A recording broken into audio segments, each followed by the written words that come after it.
जय हिंद प्यारे बच्चों। स्वागत है आपका अपने चैनल में जिसका नाम है इंग्लिश आसान है।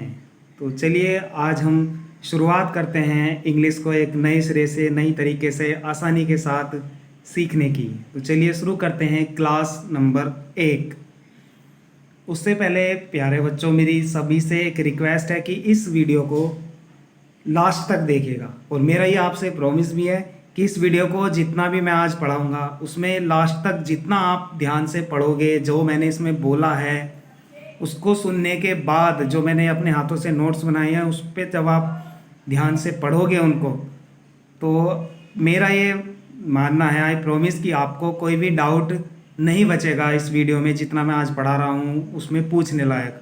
फिर भी अगर कोई डाउट बचता है तो आप कमेंट बॉक्स में लिख सकते हैं, मैं आपकी पूरी हेल्प करूँगा।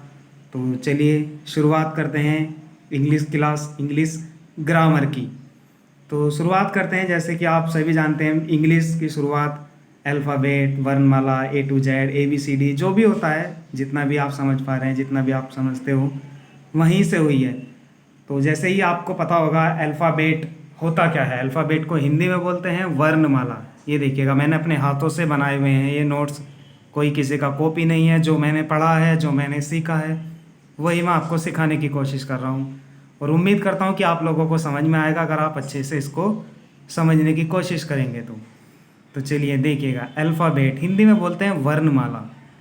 जैसे हिंदी के अलग होते हैं, इंग्लिश के अलग होते हैं, तो हम यहाँ पे इंग्लिश ग्रामर की बात कर रहे हैं तो मैं इंग्लिश ग्रामर के ही अल्फ़ाबेट के बारे में यहाँ पे आपको बताऊँगा, जिसमें 26 लेटर यानी कि अक्षर होते हैं।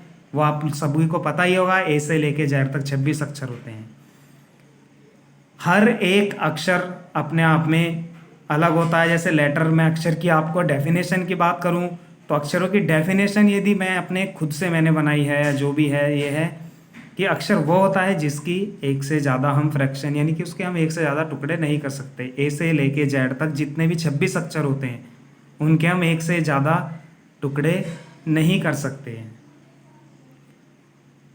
अक्षर आप लोगों को पता भी होगा दो प्रकार के होते हैं। अल्फ़ाबेट जो होता है हम दो तरीके से लिखते हैं, एक तो कैपिटल लेटर में और एक लिखते हैं हम स्मॉल लेटर में।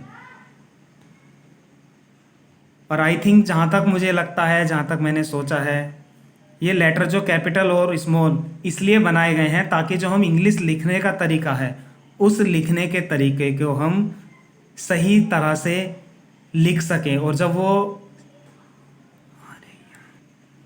जैसे आप लोग भी, अगर मैं आपसे बोलूँ आप अपना नाम लिखिए, सपोज जैसे मैंने बोला आप राहुल लिखिए, तो राहुल कैसे लिखेंगे आप अपने नाम का पहला जो लेटर है उसको आप कैपिटल बनाएंगे, बाकी सभी आप स्मॉल लेटर में लिखेंगे। तो इसी तरीके से यही है कि स्मॉल और कैपिटल लेटर का प्रयोग किया जाता है ताकि इंग्लिश को जो लिखा जाए उसको बाद में पढ़ा जाए, वो देखने में उसका स्ट्रक्चर अच्छा लगे, इसीलिए स्मॉल और कैपिटल लेटर इसमें बनाए गए हैं।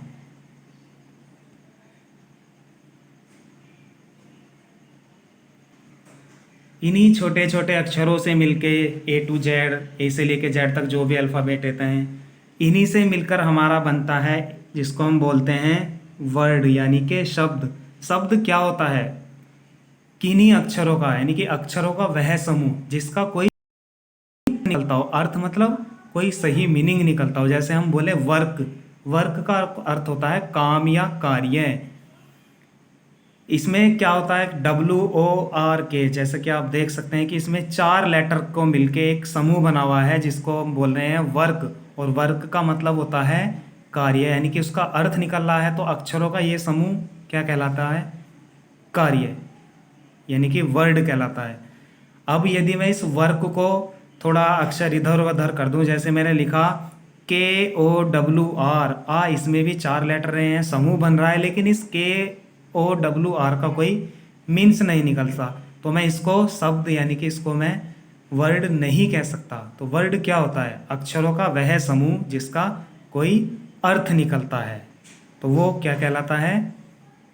शब्द कहलाता है, वर्ड कहलाता है। And now very important, vowel. Vowel आप लोगों ने पढ़े होंगे, 5 वोवल होते हैं, AEIOU, और बाकी जो 21 अल्फ़ाबेट बचते हैं उनको हम बोलते हैं कॉन्सोनेंट। वोवल को हिंदी में स्वर, कॉन्सोनेंट को व्यंजन कहते हैं।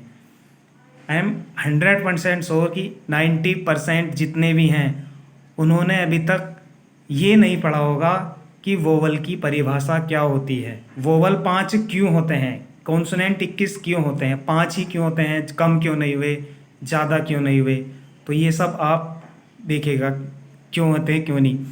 वोवल जो होते हैं उनको आप हिंदी का उनका उच्चारण देखिए, AEIOU।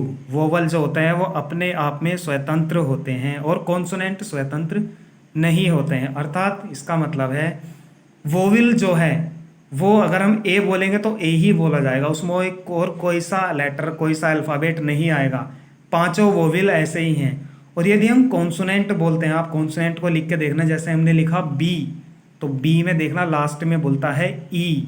कॉन्सोनेंट जो होते हैं वो अपने आप में स्वतंत्र नहीं होते और इनको यानी कि कॉन्सोनेंट को हम बिना वोविल की सहायता के नहीं बोल सकते। इसीलिए केवल 5 वोविल हैं और 21 कॉन्सोनेंट हैं। अगर हम कोई सा भी कॉन्सोनेंट लेंगे 21 में से, कोई सा भी आप बोलोगे, कोई सा भी आप लिखोगे, हर एक कॉन्सोनेंट में आपको वोविल का साउंड जरूर सुनाई देगा, चाहे आप कुछ भी लिख लीजिए। सपोज मैंने लिखा डब्ल्यू, तो लास्ट में देखिएगा यू आ रहा है उसमें, डब्ल्यू, तो एक वोविल आ रहा है ना, बिना वोविल के सहायता के नहीं बोल सकते। हमने लिखा के कॉन्सोनेंट है लेकिन लास्ट में देखिएगा आ रहा है ए, तो उसको हम बिना वोविल की सहायता के भी नहीं बोल सकते हैं। तो अब आप देखिएगा ये जो मैंने अपने हाथों से नोट्स बनाए हैं लास्ट में, इनको जो मैं बोल रहा हूँ, जो मैंने अभी तक इस वीडियो में बोला है, उसको ध्यान से सुनना और फिर उसके बाद इस पूरे पेज को, इस पूरे नोट को पढ़ के देखना। आई एम 100% श्योर आपको कुछ भी ऐसा नहीं बचेगा इसमें आज की क्लास में जो आपको समझ में ना आए। और आई थिंक 7 या 8 मिनट की क्लास में इतना अच्छा, इतनी इससे ज़्यादा आपको इतनी आसानी से शायद ही कोई समझा पाएगा। तो थैंक यू सो मच दोस्तों, आज की क्लास ख़त्म करते हैं, कल फिर मिलते हैं एक नए टॉपिक के साथ। जय हिंद, गुड नाइट।